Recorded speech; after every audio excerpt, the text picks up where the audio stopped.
बोलो श्री प्राणनाथ प्यारे की जय। बोलो श्री सतगुरु महाराज की जय। हमारे धाम धनी की जय। सब सुंदर साथ की जय। वंदो सती गुरु चरण को, करूं प्रेम प्रणाम। शुभ हरन मंगल करन, श्री देव चंद्र जी नाम। श्री प्राणनाथ निज मूलपति, श्री मेहराज सुनाम।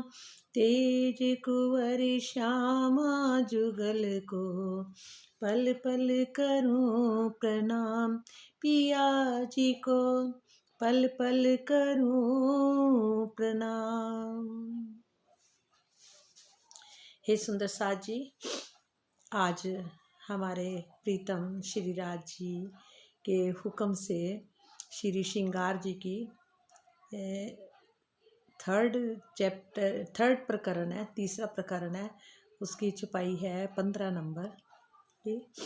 और ये चारों चरण श्यामा श्याम के जे चारों चरणों में कोटि कोटि प्रणाम। और राज जी का हुक्म ही काम कर रहा है। जिन जो देखा जागते, सो देखे माहे सुपन।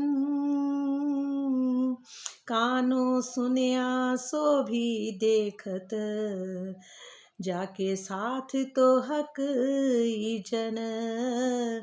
जाके साथ तो हक जन। परम धाम को कि जिन आत्माओं ने जागृत अवस्था में, कहते जिन जो देखा जागते, परम धाम की जिन आत्माओं ने जागृत अवस्था में परम धाम को देखा था, जब जागृत थी, जो परम धाम की जो आत्माएं हैं जिन्होंने जागृत अवस्था में परम धाम को देखा था, और अब उसे वे चितवनी द्वारा इस सपने के ब्रह्मांड में देख रही हैं। अब वो आत्माएं क्या कर रही हैं कि उससे वो चितवनी के द्वारा इस सपने के ब्रह्मांड को में देख रही हैं। अपने कानों से माया के जिस ब्रह्मांड के बारे में सुना था, अपने कानों से माया के जिस ब्रह्मांड में के बारे में सुना था, उसे तो प्रत्यक्ष देख ही रही हैं। माया को तो जो संसार है, इसको तो प्रत्यक्ष देख ही रही हैं। और इनके साथ प्रीतम के आदेश हुक्म की शक्ति है, जो सारी लीलाएं करवा रही हैं। और इन आत्माओं के साथ क्या है? प्रीतम के आदेश यानी हुक्म की शक्ति है, जो ये सारी लीलाएं करवा रही हैं। रखे बजूद को हुक्म, जेते दिन रखिया चाहे। रूहों खेल दिखावने, कई विध जुगत बनाए।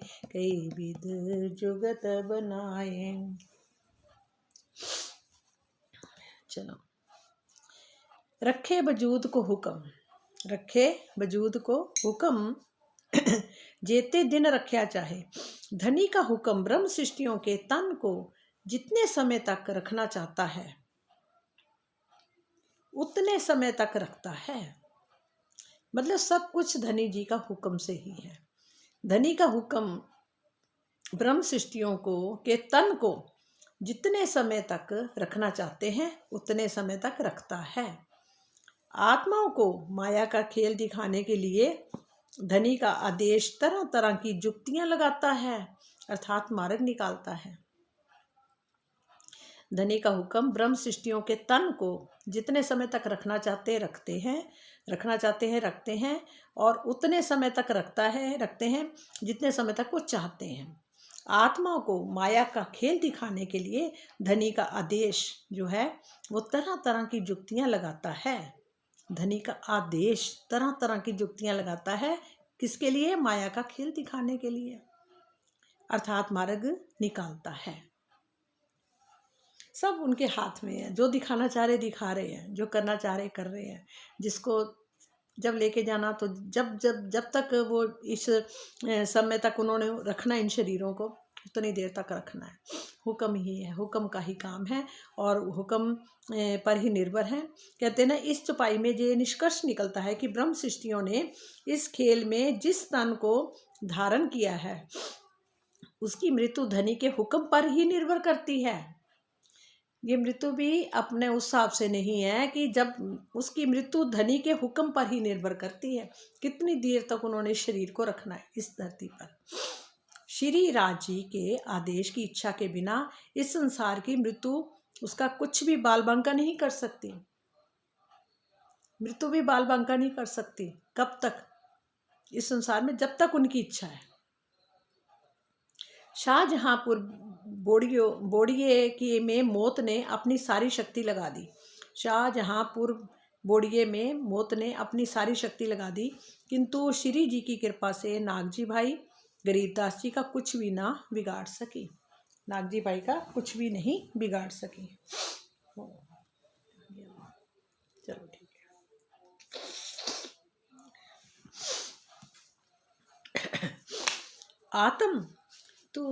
आत्म तो फरमोश में आड़ी नींद हुक्म, सो फिर खड़ी तब हो वही रू दिल याद आवे खसम, रू दिल याद आवे खसम।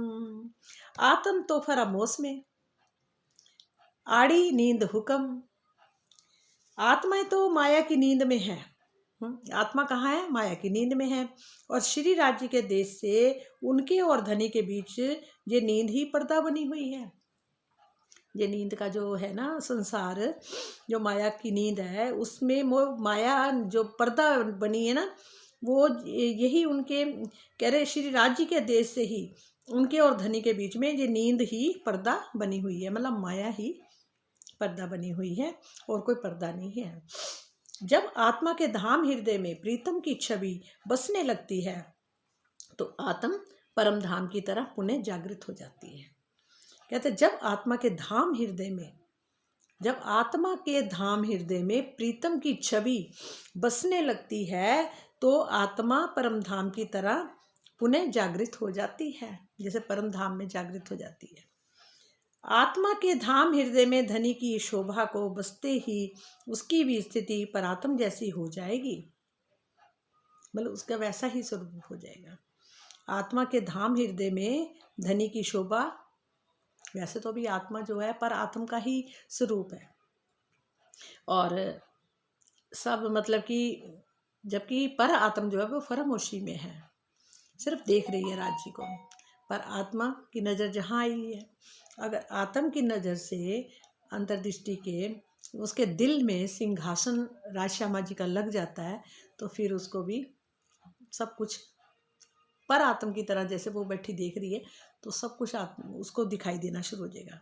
आत्मा के धाम हृदय में धनी की शोभा के बसते ही उसकी भी स्थिति पर आत्म जैसी ही हो जाएगी। इसे ही माया में जागृति होना कहते हैं। माया में जागृति होना कि आत्मा भी जाग जाएगी, आत्मा को भी वैसे ही सब कुछ दिखना शुरू हो जाएगा। पर आत्म तो परम धाम की वाहिदत में है। पर आत्म कहाँ पर है? परम धाम की वाहिदत में है और उसकी जागनी एक ही साथ होगी। जबकि जागनी जो है सबकी एक साथ होनी है, इकट्ठी, पर उन शरीरों की, तनों की। आत्मा तो अलग अलग, जहाँ पर सबकी अलग अलग टाइम पे, अलग अलग समय पर सबकी जाग रही है, ठीक है। पर आत्म जो है ना वो इकट्ठी ही जागृत हुई है। इस जागनी लीला में मात्र आत्मा को ही जागनी होनी है, पर आत्म की नहीं। सिर्फ किसकी जागनी होनी है? आत्म की, पर आत्म की नहीं। पर आत्म की तो उस टाइम जब पर आत्म जग गई तो सारी इकट्ठी ही पर आत्मा इकट्ठी राज्य को देखना शुरू कर दी कि परमधाम को दिखना शुरू हो जाएगा सब कुछ। हाँ, बैठे बैठे भी यहाँ का सुख जब आत्म लेती है तो पर आत्म को भी वो सुख मिलता है। दुख है तो दुख भी मिलता है। जो साख मोमिने ही देव ही, जो भुज में भी आवत, अनुभव भी कछु कहते हैं और हुक्म भी कहावत। आत्मा जागृति के संबंध में ब्रह्म मुनि ऐसी ही साक्षी देते हैं। जो ब्रह्म मुनि हैं वो आत्म जागृत के संबंध में ब्रह्म मुनि ऐसी ही साक्षी देते हैं। ज्ञान दृष्टि से भी यही बात समझ में आती है। आत्मा का अनुभव भी कुछ ऐसी ही बातें बताता है, कहता है। और ये सब कुछ कहलाना धाम धनी के आदेश से ही हो रहा है। किनके देश से हो रहा है? धाम धनी के देश से। एक बात है, जब परम धाम दिखना शुरू हो जाएगा तो ये तारतम वाणी से ही उसको जागनी होगी। तारतम वाणी से ही, बिना तारतम वाणी के कुछ नहीं हो सकता। कितनी ही दुनिया सिर मत्था फटक लेगी पर कुछ नहीं होगा। होना किससे है?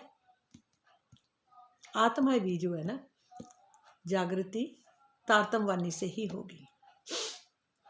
यही, क्योंकि ये हमारे पिया ने खुद, जिसको खुदा बोलते हैं, खुदा साहिब बोलते हैं।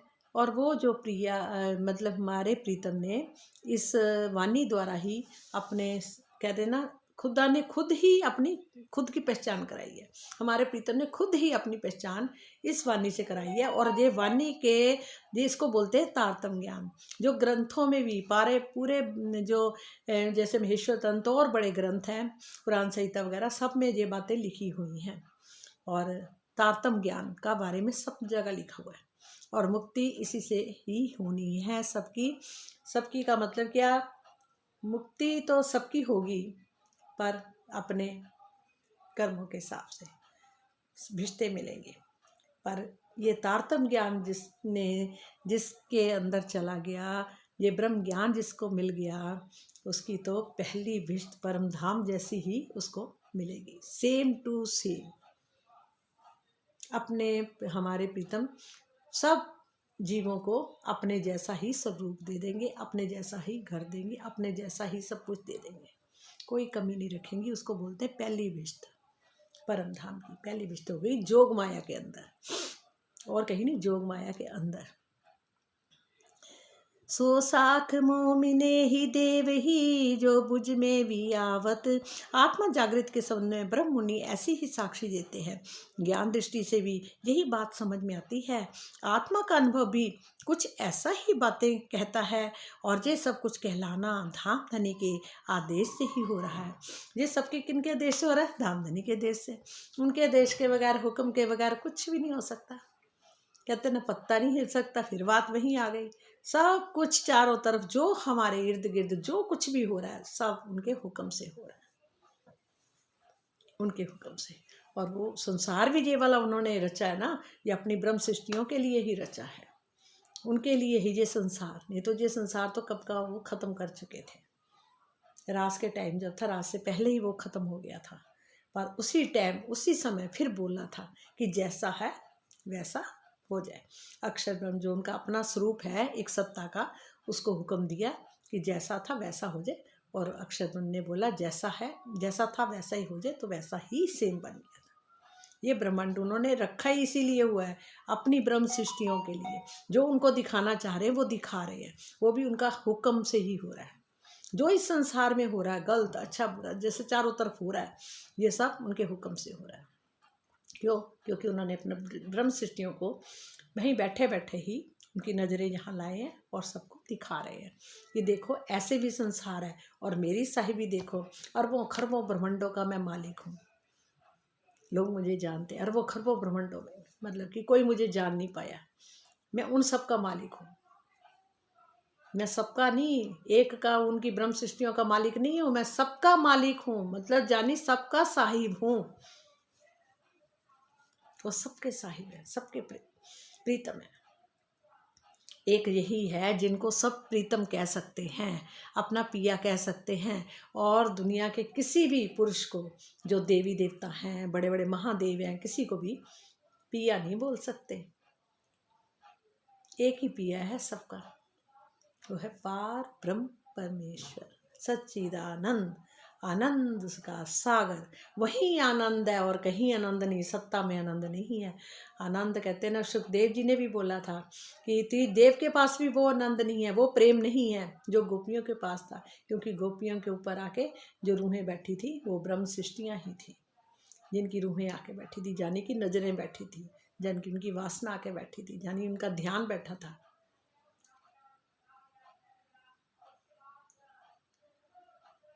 जहाँ उनका प्रतिबिंब लीला थी, वहाँ की प्रतिबिंब यहाँ लीला हो रही थी। अब फिर आई, अब फिर ब्रह्म सृष्टि उतरी है। अब तभी तो कहते सबका साहिब एक है। क्यों बोलते हैं सबका मालिक एक है, वो एक ही है। एक को जानना, अब अनेक को नहीं जानना। अनेक सब आत्माएं हैं, जीव हैं, और पररात्म जाने की परम पार परमेश्वर एक ही है। और ये वाणी ब्रह्म वाणी है, इसको कोई छोटी मोटी चीज ना समझो।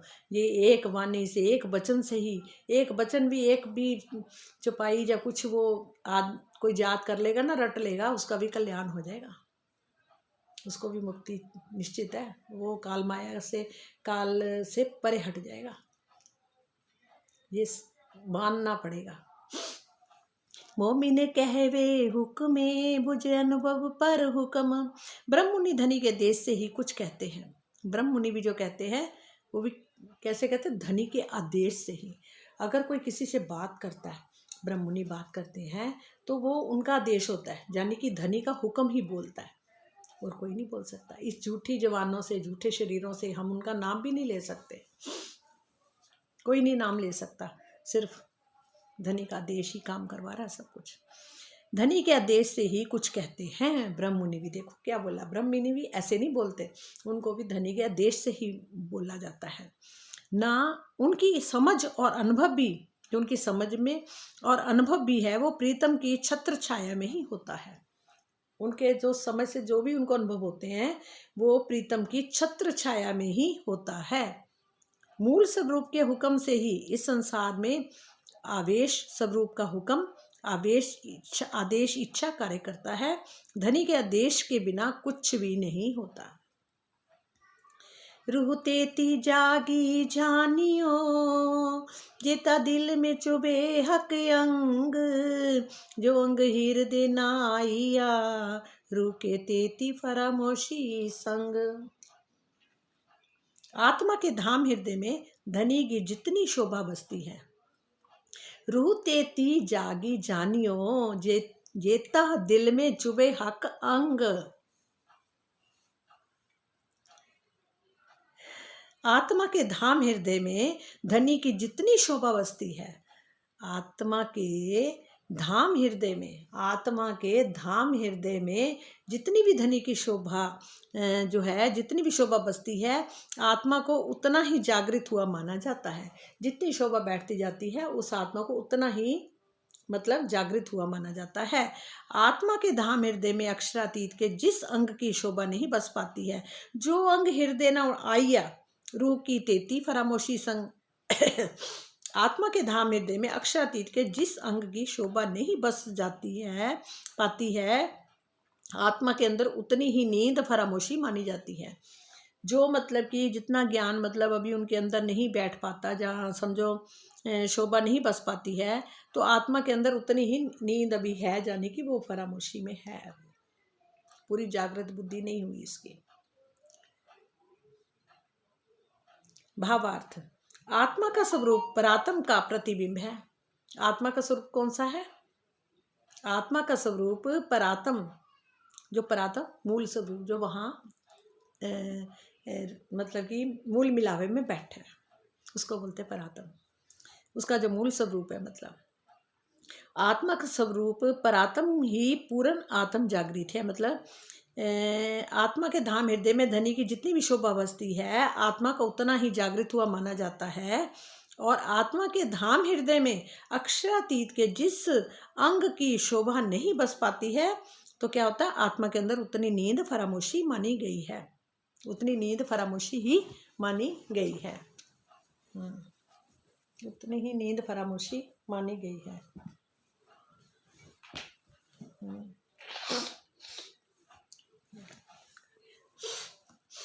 मोमिन, अच्छा आगे आ रहा है, आत्मा का स्वरूप परात्म का प्रतिबिंब है। आत्मा का स्वरूप क्या है? परात्म का प्रतिबिंब है।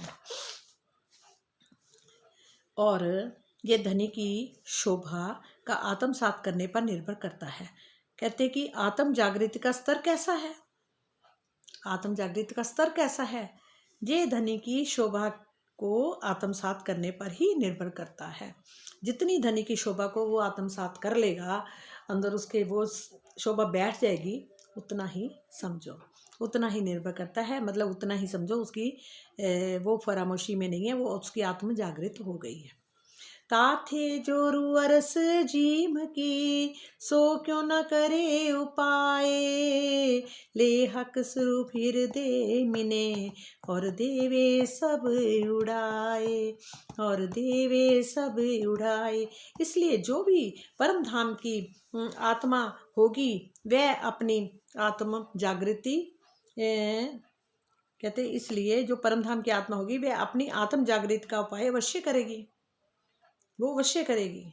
कौन? जो परम धाम की आत्मा है। इसलिए जो भी परम धाम की आत्मा होगी वह अपनी आत्म जागृति का उपाय तो अवश्य करेगी। वह तो अपने प्राण प्रीतम की शोभा को अपने धाम हृदय में बसाकर सारे संसार से किनारा कर लेती है। वो क्या करती है? अपने प्राण प्रीतम की शोभा को अपने धाम हृदय में बसाकर सारे संसार से किनारा कर लेती है। इश्क बिना रू के दिल, चुभे न सूरत हक, मेहर जोश निस्वते, हक हुक में चुभे मुतलक, हक हुक में चुभे मुतलक। हृदय में प्रेम आए बिना कभी भी धनी की शोभा नहीं बच सकती। हृदय में प्रेम आए बिना, प्रेम के बिना कुछ नहीं।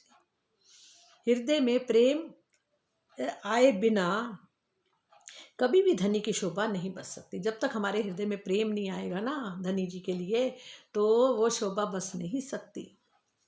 यदि धनी के मूल संबंध हो, यदि धनी का मूल संबंध हो, अर्थात परम धाम में मूल तन हो परम धाम में, और उनका मूल संबंध है, तो धनी की मेहर और जोश भी प्राप्त हो जाए। तो क्या कहते हैं, अगर मतलब वहीं की आत्मा है, वहीं उनका संबंध मूल संबंध से है, मतलब पर आत्म से है, और राज्य से संबंध है जिनका निस्बत है, तो तथा धनी की मेहर और जोश भी प्राप्त हो जाता है उनको। धनी का जोश भी और मेहर भी उनको ही प्राप्त हो जाती है। श्री राज्य के आदेश से निश्चित रूप से हृदय में प्रीतम की छवि बस जाती है। और फिर क्या होता है, धीरे धीरे राज्य के आदेश से ही निश्चित रूप से हृदय में प्रीतम की छवि बस जाती है। मोहे दिल में हुक्मे जो कहा, जो दिल में आवे हक मुख, तो खड़ा होए मुख रूका, हक सो होए सन्मुख, हक सो होए सन्मुख। श्री राज जी के आदेश से मेरे हृदय में ऐसी प्रेरणा आई कि यदि धाम धनी का मुखरविंद मेरे धाम हृदय में बस जाता है, तो मेरी परात्म का भी मुखरविंद मेरी आत्मा के हृदय में भी आ जाता है, और धनी के सन्मुख होने का आनंद मिलता है। मेरी परात्म का भी मुखरविंद मेरी आत्मा के हृदय में आ जाता है।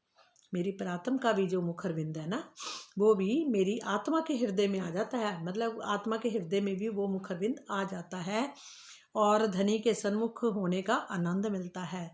जो धनी के सन्मुख बैठे हैं ना, वो वाला आनंद आत्मा को मिलना शुरू हो जाता है। अर्थात मूल मिलावे में परात्म का नूरी तन भी जो है वो राज्य के सन्मुख विद्यमान है, क्योंकि मूल मिलावे में सब सखियां बैठी हैं, उनके सामने तो है ना उनका परात्म का मुख।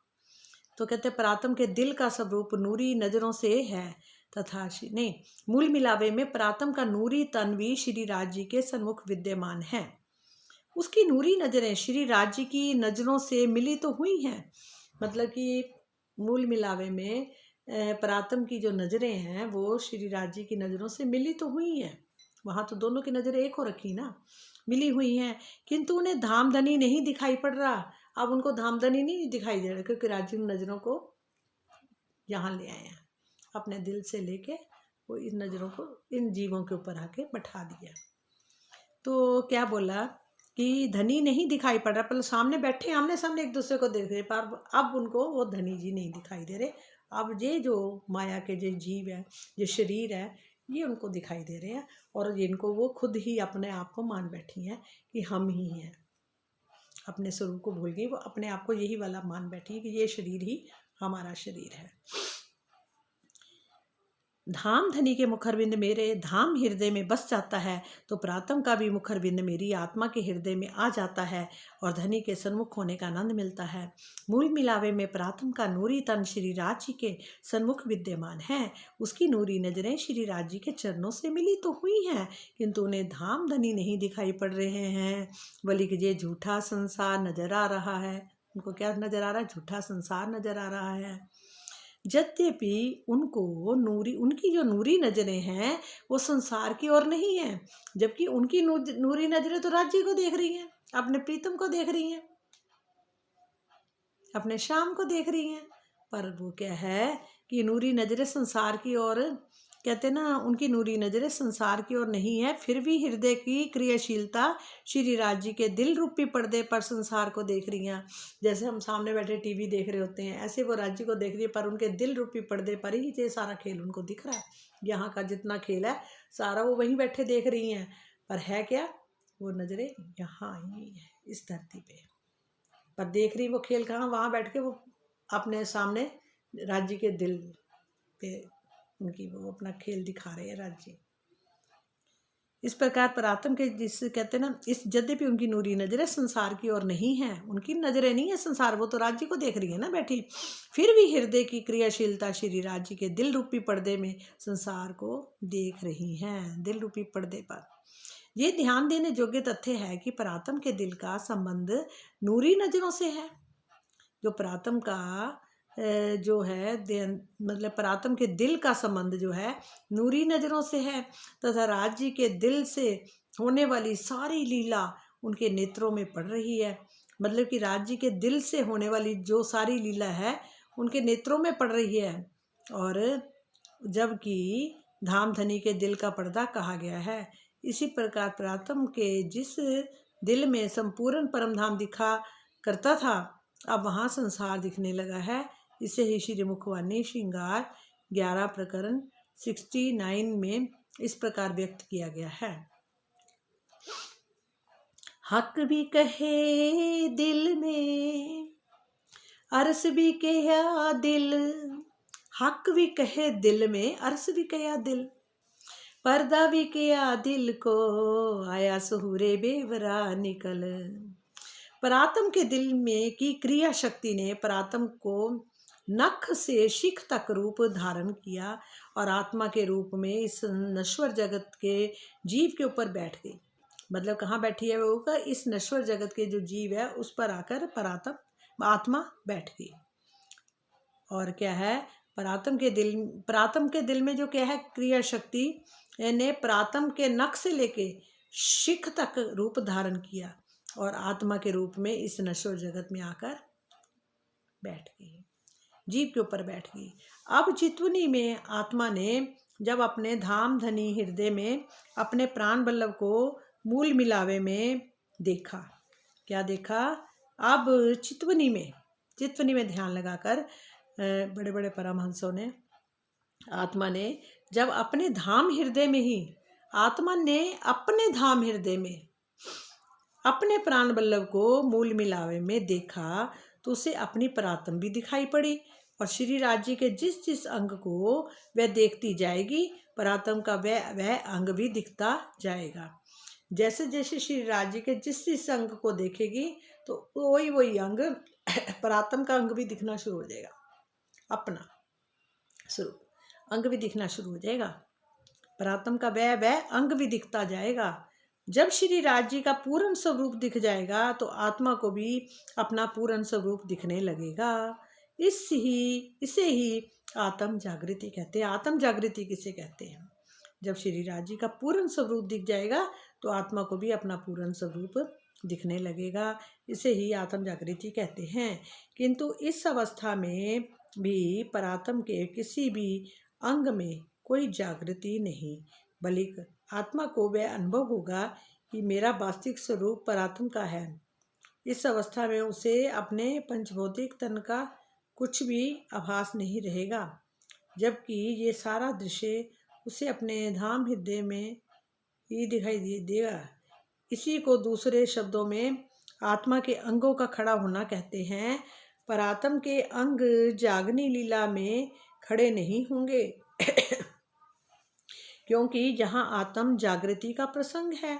ये बात इसी प्रकार की चौपाई 70 में दर्शाई गई है।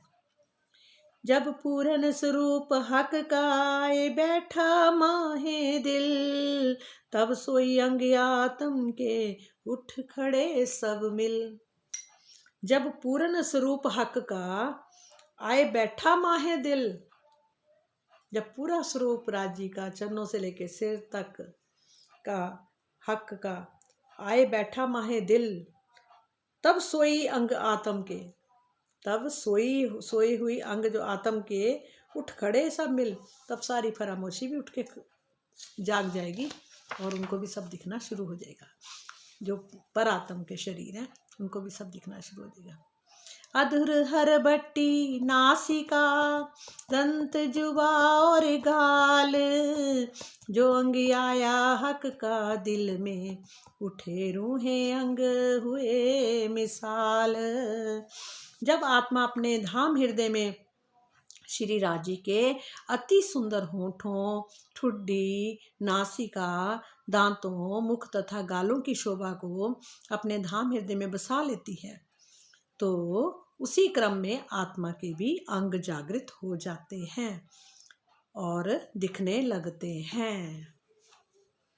जब आत्मा अपने धाम हृदय में, जब आत्मा है वो अपने धाम हृदय में, जब आत्मा अपने धाम हृदय में क्या करती है, श्री राज्य के अति सुंदर होठों को, ठुड्डी को, नासिका, दांतों, मुख तथा गालों की शोभा को अपने धाम हृदय में बसा लेती है, तो उसी क्रम में आत्मा के भी अंग जागृत हो जाते हैं, दिखने लगते हैं। जिस प्रकार दर्पण में अपने प्रतिबिंब को देखकर अपने रूप को निर्धारित किया जाता है कि हम कैसे लगते हैं, जब हम शीशे के अंदर दर्पण में अपने प्रतिबिंब को देखकर अपने रूप का निवारण करते हैं कि किया जाता है, उसी प्रकार आत्मा अपने धाम हृदय में अपने परात्म का रूप प्रतिबिंब देखकर अपने रूप को निर्धारित करती है, तो अपना स्वरूप उसको समझ आना शुरू हो जाता है। इसी प्रकार आत्मा भी अपने धाम हृदय में अपने परात्म का प्रतिबिंब देखकर अपने रूप का निर्धारित करती है।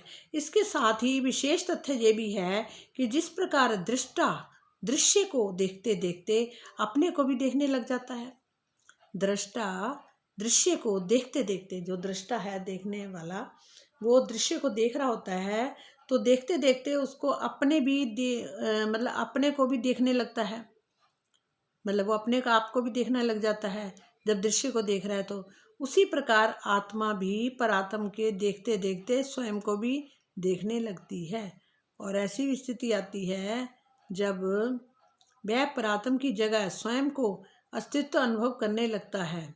जब वो परात्म की जगह, मतलब परात्म की जगह स्वयं का अस्तित्व अनुभव शुरू करना लग जाता है, ये स्थिति वैसे ही होती है जैसे किसी अपने ही चित्र को बहुत ध्यानपूर्वक देखा जाए, तो ऐसा प्रतीत होता है कि वह स्वयं ही चित्र के रूप में प्रत्यक्ष है।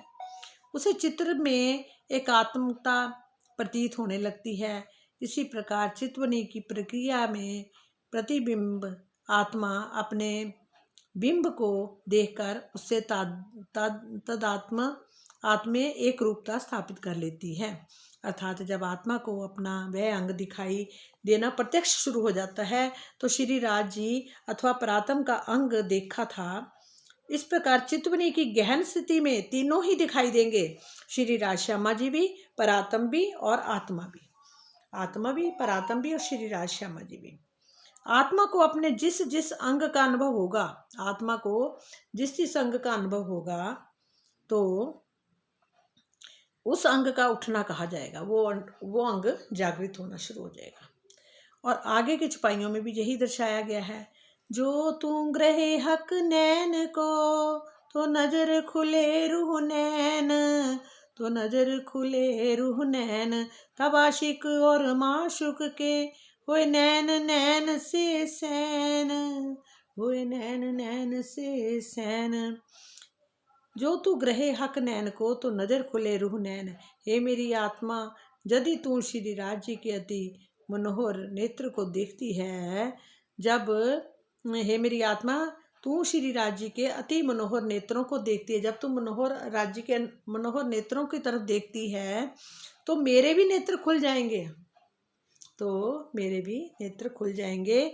जब तुम्हारे नेत्रों की दृष्टि प्रीतम के नेत्रों से मिलेगी, जब कह रहे तुम्हारे नेत्रों की दृष्टि प्रीतम के नेत्रों से मिलेगी तो प्रेम के संकेत रूपी बाण चलने शुरू हो जाएंगे। तो प्रेम रूपी संकेत बाण कभी तिरछी नजरों से राज्य देखेंगे, अपने प्रेम का दिखाएंगे कि देखो मैं तुमसे कितना प्रेम करता हूँ। सखियां भी दिखाएंगी। हे मेरी आत्मा, यदि तू राज्य के अति मनोहर नेत्रों को देखती है तो तेरे भी नेत्र खुल जाएंगे, और जब तुम्हारे नेत्रों की दृष्टि प्रीतम के नेत्रों से मिलेगी तो प्रेम के संकेत रूपी बाण चलने शुरू हो जाएंगे।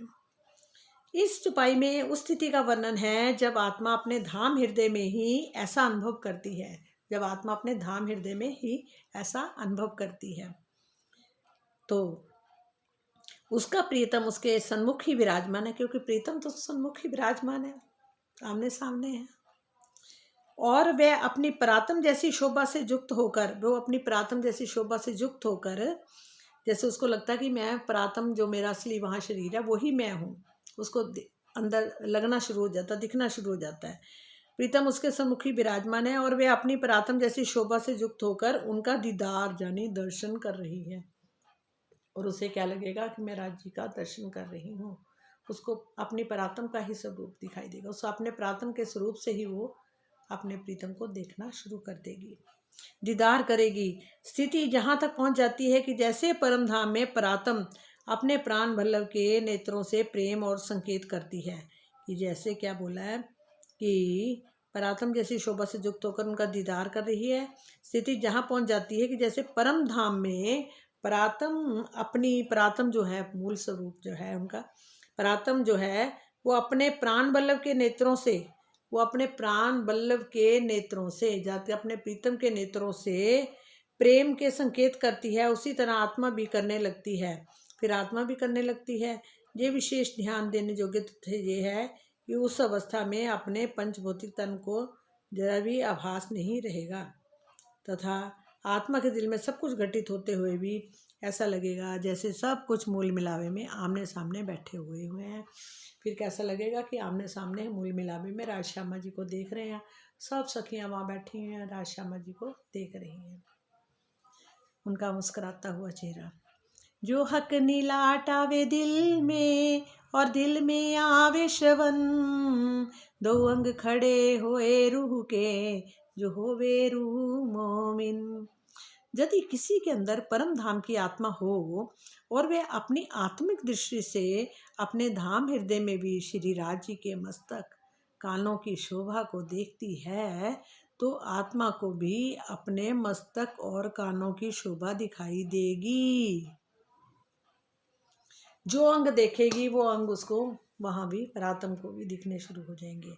नहीं, यदि किसी के अंदर परम धाम की आत्मा हो और वे अपनी आत्मिक दृष्टि से अपने धाम हृदय में राज्य के मस्तक और कानों की शोभा को देखने लगेगी तो आत्मा को भी अपने मस्तक और कानों की शोभा दिखाई देती है। तो आत्मा को भी दिखाई देती है अपने मस्तक कैसा मेरा, और सब दिखाई देना शुरू कर देता। होंठ कैसे है, गाल कैसे हैं, बाल कैसे हैं, सिर कैसा है, और क्या क्या पहना हुआ, राज्य दिखाना शुरू हो जाते हैं।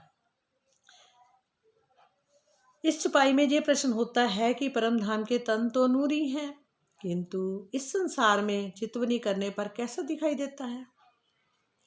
इसका उत्तर ये है कि जिस प्रकार यदि टीवी के पर्दे पर या जल में तपते हुए सूरज को दिखाया जाता है, एक तो टीवी पर जैसे पर्दे पर हम कोई देख रहे हैं तो हमें ऐसा लगता है जैसे हम खुद ही देख रहे हैं सब कुछ, और तपते हुए सूरज का दिखाया जाए तो सूरज की वास्तविक रूप दिखता तो है, तब तो सूरज का तो वास्तविक रूप दिखता है।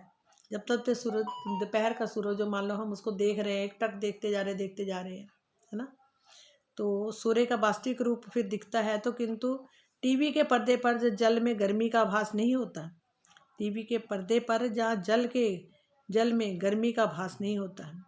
अगर जल अंदर भी गर्म हो, सर्द हो, ठंडा हो, तो सूर्य का पड़ता है उसको आभास होता है। किंतु टीवी के पर्दे पर जहाँ जल में गर्मी का भास नहीं होता, उसी प्रकार करोड़ों सूर्यों से भी अधिक प्रकाशमान परम धाम के नूरी तनों को देखने पर भी कुछ भी अनुचित प्रभाव नहीं पड़ता। सतगुरु धनी श्री देवचंद्र जी ने श्याम जी के मंदिर में श्री राज जी के आवेश स्वरूप को बाहरी आंखों से देखा था, किंतु कुछ भी शारीरिक विकृत नहीं हुई। ये धाम धनी की अलौकिक लीला है।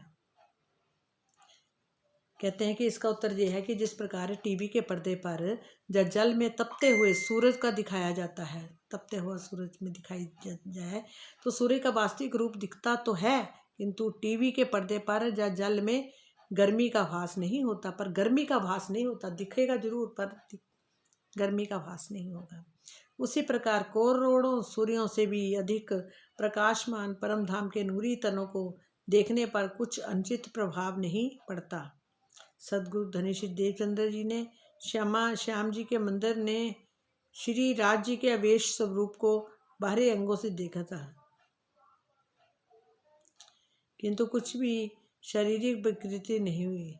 धनी धाम की पिछला ही कहते हैं, किंतु कुछ भी शारीरिक विकृति नहीं होती। ये धाम धनी की लौकिक लीला है।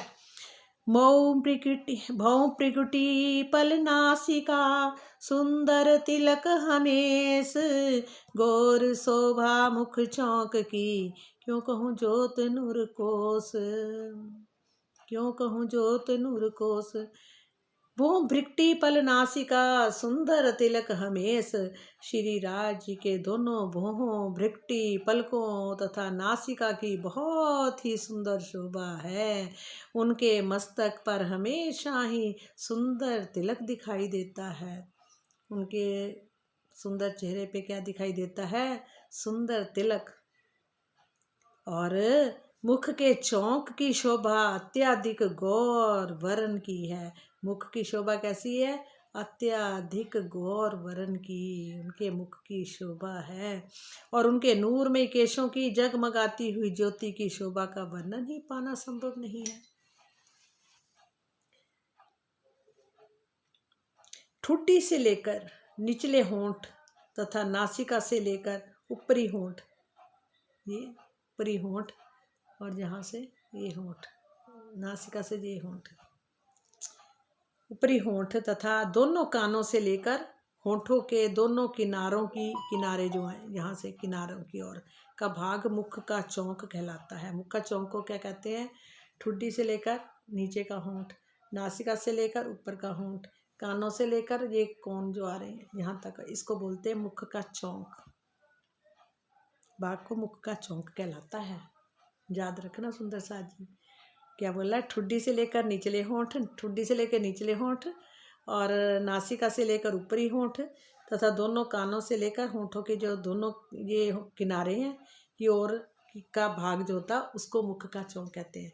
इसमें क्वेश्चन आया मुख का चौंक किसे कहते हैं, ये याद रखना। एक और चीज़ इसमें बड़ी आई थी, इसको तो मुख का चौंक बोला। जैसे आत्म जागृति किसे कहते हैं, इसमें भी क्या आया था? जब परात्म के दिल की क्रिया शक्ति ने परात्म का नख से शिख तक का रूप धारण किया और आत्मा के रूप में इस नश्वर जगत में जीव के ऊपर बैठ गई। अब चितवनी में जब चितवनी करती है तो आत्मा ने जब अपने धाम हृदय में अपने प्राण वल्लभ को मूल मिलावे में देखा तो उसे अपनी परात्म भी दिखाई पड़ी। जब मूल मिलावे में देखा तो क्या दिखाई देना शुरू हो गया? परात्म भी दिखना शुरू होगी उसको, अपनी प्रातम। श्री राज्य के जिस अंग को वह देखती जाएगी, जिस अंग को वो देखती जाएगी तो उसको अपने अंग भी दिखने, आत्म को अपने अंग भी दिखने शुरू हो जाएंगे। क्या बोला? श्री राज्य के जिस अंग को वह देखती जाएगी परात्म के वह अंग भी दिखता जाएगा। जब श्री राज्य की पूर्ण स्वरूप दिख जाएगा, जब पूर्ण स्वरूप दिखना शुरू हो जाएगा तो आत्मा को भी अपना पूर्ण स्वरूप दिखने लगेगा। इसे बोलते हैं आत्म जागृति कहते हैं। आत्म जागृति और मुख चौंक दोनों याद रखना सुंदर साज। मुख चौंक किसे कहते हैं? ए अंग जेते मैं कहे आवे रुके हृदय हक, तेते अंग रूह के उठ खड़े हुए बेसक। ए अंग जेते मैं कहे आवे रुके हृदय हक, तेते अंग रूह के उठ खड़े हुए बेसक। श्री राज्य के जिन अंगों का मैंने वर्णन किया है, यदि वे आत्मा के धाम हृदय में आ जाते हैं जब इस धाम हृदय में आ जाते हैं।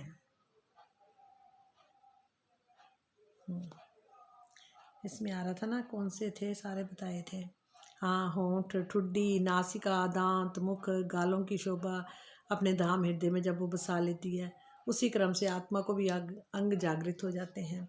और श्री राज्य के जिन अंगों का मैंने वर्णन किया है, यदि वे आत्मा के धाम हृदय में आ जाते हैं तो निश्चित रूप से आत्मा के भी अंग जागृत हो जाते हैं, यानी कि उठ खड़े होते हैं, जाग जाते हैं, दिखने शुरू हो जाते हैं। पाग बनी सिर सारंगी, इन जुआ कही न जाए, ये जुगत जोत क्यों कहूँ, जो हक्के बांधी दिल ल्याए। धाम धनी के सिर पर सारंगी के आकार की अति सुंदर पाग बनी हुई है। पाग बनी सिर सारंगी, इन जुआ कही न जाए, ये जुगत जोत क्यों कहूँ, जो हक्के बांधी दिल ल्याए, जो हक्के बांधी दिल ल्याए। पाग बनी सिर सारंगी, ये जुगत कहते ना, धाम धनी के सिर पर सारंगी के आकार की अति सुंदर पाग बनी हुई है। सारंगी के आकार की, याद रखना सुंदर साथ जी, पाग किस तरह की है, सारंगी। पाग धनी के सिर पर जो है सारंगी के आकार की, सारंगी के आकार की बनी हुई है, याद रखना। जिसकी शोभा का वर्णन इस जीवा से हो भी पाना मुश्किल, संभव नहीं है। श्रीराज जी ने अपने दिल में अति प्रेम लेकर, श्रीराज जी ने अपने दिल में अति प्रेम लेकर जिस पाग को बांधा है, उसकी रचना अलौकिक है, और उसके निकलने वाली ज्योति की शोभा का वर्णन मैं कैसे करूं। ये पाग सारंगी की तरह, और कहते ना, श्री राज जी ने अपने दिल से अति प्रेम से लेकर जिस पाग को बांधा है, उसकी रचना लौकिक है, उसको निकलने वाली ज्योति की शोभा का वर्णन मैं कैसे करूं। अतंत शोभा सुंदर चढ़ती, चढ़ती तरफ चार, जित देखूं तित अधिक, शोभा नावे माहे सुमार। अतंत शोभा सुंदर चढ़ती, चढ़ती तरफ चार। श्री राज जी के सुंदर पाक की शोभा अनंत है। श्री राज जी के पाक की सुंदर शोभा कैसी है, अनंत है। जैसे बांधते हैं ना, बांधते बांधते पेचदार बांधते हैं, तो बांधते बांधते भी कई रंग चेंज हो जाते हैं, बांधते बांधते भी कई रूप चेंज हो जाते हैं। अभी फूल पत्तियां दिख रही होंगी, थोड़ी देर में कुछ और दिख रहा होगा, तीसरी बार में कुछ और दिख रहा होगा। बांधते एक एक पेच बांधते बांधते भी कितने रूप ले लेती है, कितने रंग आ जाते हैं, कितने सुंदर सुंदर डिजाइन बदल जाते हैं उसके, उस पाग के, जब वो अपने प्रेम से बांधते और सखियों को रिझा रहे होते हैं। बांधते बांधते सखियां तो देखती ही रह जाती, भूल ही जाती है अपने आप को, राज जी की पगड़ी में ही डूब जाती है देखते देखते। उनका श्रृंगार ही इतना सुंदर, बार बार कलरफुल, और चेंज होता है तो किरणें निकलती हैं, कभी किस कलर की कभी किस कलर की, अंगों से भी, और जितने जेवर पहने थे वहां से भी किरणें निकलती हैं, कितनी सुंदर सुंदर किरणें निकलती हैं। श्री राज जी का सुंदर पाक की शोभा अनंत है, चारों ओर उसकी शोभा बढ़ती हुई दिखाई देती है। जिधर भी दृष्टि जाती है उधर ही और अधिक सुंदरता दिखाई देती है। उसकी शोभा को किसी भी सीमा में नहीं बांधा जा सकता, उसकी शोभा को किसी भी सीमा नहीं है कि कोई भी, कि हाँ एक चीज़ को हम एक रूप से कह दे, नहीं कह सकते, क्योंकि वो तो पल पल में बदलता है। हक हेड़ा हृदय ग्रहिए, दिल में रहे दायम, सो हेड़ा अंगरू का, उठ खड़ा हुआ कायम। ये साथ जी, आप अपनी आत्मा के धाम हृदय में श्री राज जी के हृदय कमल वक्षस्थल की शोभा को इस प्रकार से बसाइए कि वह अखंड हो जाए। यदि ऐसा हो जाता है तो आपको भी आत्मा का हृदय वक्षस्थल अखंड रूप से दिखने लगेगा। मतलब जितना हम बसाएंगे। हे साथ जी, हक हेड़ा हृदय ग्रहिए, दिल में रहे दायम। हे साथ जी, आप अपनी आत्मा के धाम हृदय में श्री राज जी के हृदय कमल वक्षस्थल की शोभा को इस प्रकार से बसाइए कि ये अखंड हो जाए। यदि ऐसा हो जाता है तो आपकी भी आत्मा का हृदय वक्षस्थल अखंड रूप से दिखने लगेगा। तो फिर जब अखंड मतलब कि उनकी शोभा बस जाएगी, जितनी भी बसेगी तो हमारी जो आत्मा के हृदय वक्षस्थल अखंड रूप से दिखने लगेगा, हमें भी दिखने लगेगा वक्षस्थल। जो हक अंग दिल में नहीं सो अंग रूह का फरामोश, जब हक अंग आया दिल में सो रूह अंग आया माहे होश। होश आत्मा के धाम हृदय में श्री राज जी के जिस अंग की शोभा नहीं बस पाती है, जो हक अंग दिल में नहीं सो अंग रूह का फरामोश। जो रूह के दिल में जो अंग नहीं, हक अंग दिल में नहीं सो अंग रूह का फरामोश, वो अंग उसका फरामोश में है, जानी शांत सो रहा है, नींद में है समझो। फरामोश वैसे देखते रहे पर नींद वहाँ है नहीं, पर वो फरामोश पर्दा डला हुआ है, सिर्फ वो अब इस संसार को देख रही है। तो जैसे कहे कि अपनी आत्मा का धाम हृदय में श्री राज्य का हृदय कमल वक्षस्थल की शोभा को इस प्रकार बसाइए। अब आया आत्मा के धाम हृदय में श्री राज्य के जिस अंग की शोभा नहीं बस पाती है, आत्मा के उस अंग में नींद फरामोशी बनी रहती है। क्या आत्मा के उस अंग में नींद फरामोशी भरी रहती है? नींद ही बोला गया ना, हाँ नींद फरामोशी को ही बोलते हैं। अर्थात आत्मा को अपने तन का वह अंग अनुभव दिखने में नहीं आता। कौन सा अंग? जो अंग शोभा उनके हृदय में नहीं बसती, आत्मा के हृदय में जो अंग शोभा नहीं बसती है तो वो दिखने में भी नहीं आता। नींद बनी रहती उस अंग में भी, अर्थात आत्मा को अपने तन का वह अंग अनुभव नहीं होता। जब श्री राज्य का वह अंग हृदय में आ जाता है, जो राज्य का अंग हृदय में आ जाएगा तो अपना अंग भी दिखना शुरू हो जाएगा, अपने अंग भी दिखने शुरू हो जाएंगे हमारे को, आत्मा को भी। केटी पेट पासे हक के पीठ खम्बे कांधे कोस, है दिल में जब दृढ़ हुए तब रू आया देखो आवेश। जब आत्मा के धाम हृदय में श्री राज्य की कमर, पेट, पसलियों, पीठ, बाजुओं की मांसपेशियों, डोले, कंधे तथा केशों की लौकिक शोभा दृढ़ता पूर्वक बस जाती है तो आत्मा के अंदर अपने प्रीतम के प्रेम का आवेश आ जाता है। जब आत्मा के धाम हृदय में श्री राज्य की कमर, पेट, पसलियाँ, पीठ, बाजुओं की मांसपेशियाँ, डोले, कंधे, केशों की लौकिक शोभा दृढ़ता पूर्वक बस जाती है। किसमें? आत्मा के धाम हृदय में बस जाती है। किसके? राज्य के। जब श्री राज्य के ये सारे अंग जो हैं, कमर, पेट, पसलियाँ, पीठ, बाजुओं की मांसपेशियाँ, डोले, कंधे, केशों की लौकिक शोभा दृढ़ता पूर्वक उनके हृदय में बस जाती है, आत्मा के हृदय में राज्य की शोभा बस जाती है तो आत्मा के भी अंदर अपने प्रीतम के प्रेम का आवेश आ जाता है। तो आत्मा के अंदर क्या होता है? अपने प्रीतम का आवेश, प्रीतम के प्रेम का आवेश। तो आत्मा के प्रीतम का प्रेम का आवेश आ जाता है। जिस प्रकार लोक व्यवहार में लोगों को भावावेश, प्रेमादेश तथा क्रोधावेश के वशीभूत होते हुए देखा जाता है, जिस प्रकार लोक व्यवहार में लोगों को भावावेश, प्रेमावेश तथा क्रोधावेश में वशीभूत होते हुए देखा जाता है, उसी प्रकार जहाँ धनी के प्रेमावेश में डूब जाने का प्रसंग है, मतलब जिस प्रकार लोक व्यवहार, जो हमारा व्यवहार लोगों के साथ होता है का, उनका लोगों का जो भावावेश, जो भी भाव में मतलब उनका आता है आदेश, समझ लो भाव आदेश आता है, प्रेम आवेश, आवेश जिसको बोलते हैं आवेश, प्रेम आवेश तथा क्रोधावेश, कुछ भी क्रोध आ जाता है, जब प्रेम आता है, जहाँ भाव आते हैं, तो वो सब के क्रोधावेश के वशीभूत होते हुए भी देखा जाता है। उसी प्रकार जहाँ धनी के प्रेमावेश में डूब जाने का प्रसंग है, जहाँ पर उनके प्रेमावेश का, प्रेम का आवेश, प्रेमावेश के डूब जाने का ही प्रसंग है। इसका तात्पर्य ये है कि इस अवस्था में रोम रोम में प्रेम ही प्रेम दृष्टि गोचर होने लगता है। फिर रोम रोम में प्रेम ही प्रेम दृष्टि गोचर होता है। इस चौपाई में श्री राज्य के उस नूरमयी स्वरूप के आवेश का वर्णन नहीं है जिसके द्वारा अक्षरातीत कहलाने की शोभा प्राप्त हो जाती है। कहते इस चौपाई में श्री राज्य के उस नूरमयी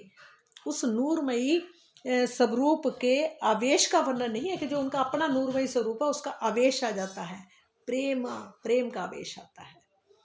मतलब जैसे भाव है, जो भाव प्रेम भाव वो आवेश आ जाता है। ना कि जो नूरमयी अपना उनका वेश है वो नहीं आता। क्या आता है? नूरमयी भाव वेश, मतलब प्रेम वेश, प्रेम का वेश आता है। हे प्रणाम जी सुंदर सा जी, आपको कोटि कोटि प्रणाम। अब 1 घंटा हो गया। राज जी की इच्छा इतनी में ही है उनका देश है ये। आज प्रेमावेश को लेकर चलते हैं, सबके हृदय में राज जी का प्रेम ही प्रेम भर जाए और सबके अंदर प्रेम से सारा दिन प्रेम के सागर में नहाए। और आओ थोड़ी 5-2 मिनट जहाँ बैठें और सोचें कि राज जी हमें देख रहे हैं, उनका नूरमयी नज़रों से नूर नूर ही नूर हमारे ऊपर आ रहा है और हमारे भीतर जा रहा है। और धीरे धीरे मस्तिष्क की नसें सब खुलती जा रही हैं, सबके भीतर मस्तिष्क की नसों में राज जी का नूरमयी प्रकाश, तेजोमयी प्रकाश, प्रेम का प्रकाश सब भीतर फैलता जा रहा है। एक एक नस नस नाड़ी में फैल रहा है। धीरे धीरे हमारे शरीर के ऊपर, अंदर भी, बाहर भी, हमारे चारों तरफ भी, और भीतर भीतर धीरे धीरे एक एक करके नस नाड़ी हमारी यहाँ खुलती जा रही हैं। कहीं भी हमारे मतलब कि ब्लैक एनर्जी खड़ी है, जो कोई इकट्ठी हो रखी है, कहीं किसी को परेशानी हो, दर्द हो, तकलीफ़ हो, उसके ऊपर भी वो नज़र प्रेम भरी नूर में नज़र आ रही है। और धीरे धीरे एक एक नस खुलती जा रही है, वो अंधेरा मिटता जा रहा है, वहाँ सफाई होती जा रही है। और वहाँ धीरे धीरे वाइट ही प्रकाश, नूरमयी प्रकाश सारे शरीर के अंदर फैलते फैलते एक एक नस नाड़ी में क्लियर होती जा रही है। और पूरा शरीर, पैरों हाथों के नाखूनों से वो प्रकाश बहता हुआ दिखाई दे रहा। ब्लैक एनर्जी वहाँ से निकल जाती है और हमारे भीतर परमात्मा राज जी का नूरमय प्रकाश हमारे चारों तरफ फैल रहा है।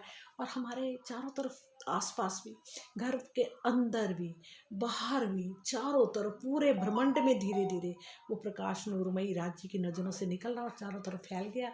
और इतना प्रकाश हो गया कि आप, हम सब सुंदर सा जितने भी हैं, जो भी इस वाणी को सुन रहे हैं, देख रहे हैं, पढ़ रहे हैं, जहाँ कहीं भी बैठे हैं, सबके भीतर वो नूर में प्रकाश फैल गया।